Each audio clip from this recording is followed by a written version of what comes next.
Kita mestinya merenung tentang apa yang kita lakukan. Pada setahun yang lalu, apa sih yang kita lakukan? Apa yang sudah kita pelajari, apa yang kita amalkan, dan bagaimana perbuatan dosa yang kita lakukan. Kita taubat atau tidak. Seorang muslim harus terus muhasabah. Muhasabah artinya menghitung dirinya tentang apa yang dilakukan dari hidupnya. Sebagaimana kata Umar bin Khattab radhiyallahu anhu, hasibu anfusakum qabla an tuhasabu. Hisab diri kalian sebelum kalian dihisab oleh Allah. Ada satu hadis dari Abu Barzah Al-Aslami radhiyallahu anhu. Ia berkata, setelah bersabda Rasulullah sallallahu alaihi wasallam, tidaklah bergeser kedua kaki seorang hamba nanti pada hari kiamat, melainkan Allah akan tanyakan tentang 4 pertanyaan. Yang pertama, Allah akan tanyakan tentang umurnya, dihabiskan untuk apa. Yang kedua, tentang ilmunya, diamalkan atau tidak. Yang ketiga, tentang harta, dari mana dia peroleh dan kemana dihabiskan. Dan yang keempat, capeknya, lelahnya, letihnya untuk apa. Hadis ini diriwayatkan oleh Imam At-Tirmidzi, dan Tirmidzi kata hadis ini hasan sahih. Diriwayatkan juga oleh Imam Ad-Darimi, dan disahihkan juga oleh Syekh Al-Albani rahimahullah dalam kitabnya Silsilah Hadits As-Sahihah.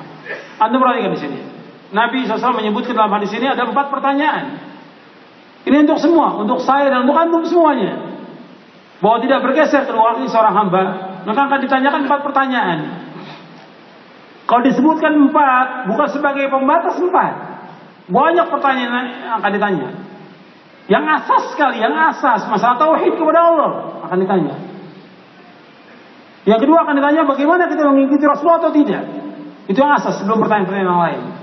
Sebagaimana kata Imam Nuqayyim di dalam kitabnya, Allah akan tanyakan kepada manusia 2 perkara. Yang pertama, madza kuntum ta'budun? Yang kedua, wa madza ajabtumul mursalin?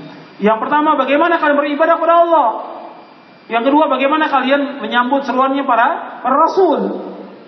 Arti yang pertama, bagaimana kalian mentauhidkan Allah?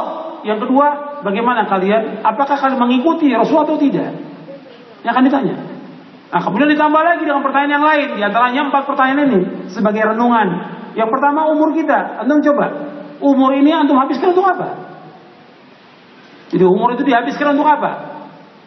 Coba, selama berapa tahun antum ini hidup, dihabiskan buat apa? Ada yang habis buat makan, buat main, buat nonton, buat jalan-jalan, ya, buat olahraga, buat ngobrol, buat SMS, ya, buat segala macam, Facebook, chatting, segala macam sudah habis waktunya.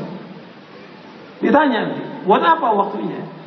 Apakah buat ibadah kepada Allah, buat ngaji, buat mengamalkan ilmu atau yang lain? Akan ditanya ini. Umurnya habis untuk apa?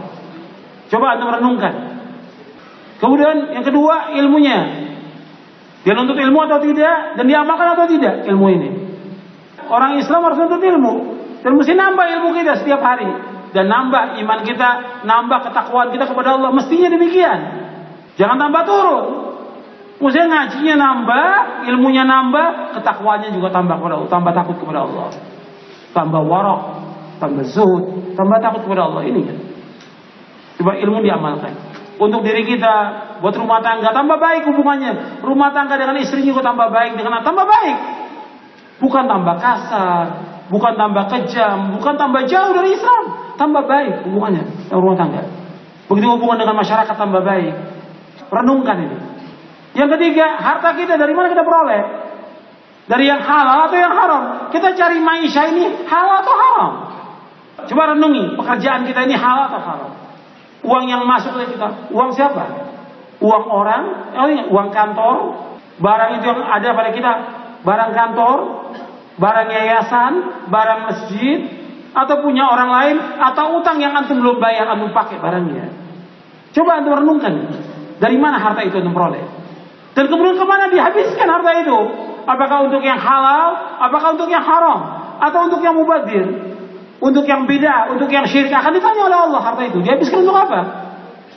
Apa dihabiskan untuk mubadzir? Seperti banyak kaum muslimin habiskan uangnya untuk merokok, untuk bid'ah. Ini haram, rokok haram. Sepakat seluruh ulama tentang haramnya. Hatta Majelis Ulama Indonesia menjelaskan tentang haramnya fatwanya. Tinggalkan. Mubazir itu namanya setan. Dan gak ada manfaat sama sekali. Uang ini bukan uang kita. Allah yang memberikan kepada kita. Allah akan tanya kemana dihabiskan uang itu. Apakah untuk yang sia-sia, untuk yang foya-foya, untuk yang haram, atau untuk yang bid'ah, akan ditanya oleh Allah. Kemudian yang terakhir, yang keempat, yang akan ditanyakan oleh Allah pada hari kiamat, tentang capeknya kita, lelahnya kita, letihnya kita untuk apa? Kita capek untuk apa? Apakah capek untuk begadang, capek untuk nonton, capek untuk olahraga, capek untuk main, atau capek kita untuk membaca kitabullah, atau kita capek untuk membaca sunnah Nabi SAW, atau capek karena kita berdakwah mengajak umat kepada tauhid, atau capek kita membantu orang-orang yang susah, atau capek dalam melaksanakan ibadah haji atau umrah, atau yang lainnya. Capek kita untuk apa? Untuk di jalan yang benar atau di jalan bid'ah dan syirik? Allah akan tanya tentang ini. Dan Nabi bersabda dalam satu hadis yang sahih yang diriwayatkan oleh Imam Ahmad dan Ibnu Hibban, kata Nabi, likulli amalin syirrah wa likulli syirratin fatrah, faman kana fatratu ila sunnati faqad ihtada wa man kana ila ghairi faqad halak. Sesungguhnya tiap-tiap amal itu ada masa semangatnya, ada masa lelah dan letihnya. Barang siapa semangatnya, lelah letihnya karena melaksanakan sunnahku, maka dia telah melakukan petunjuk. Dan barang siapa yang lelah letihnya semangatnya bukan karena sunnahku, maka dia telah binasa.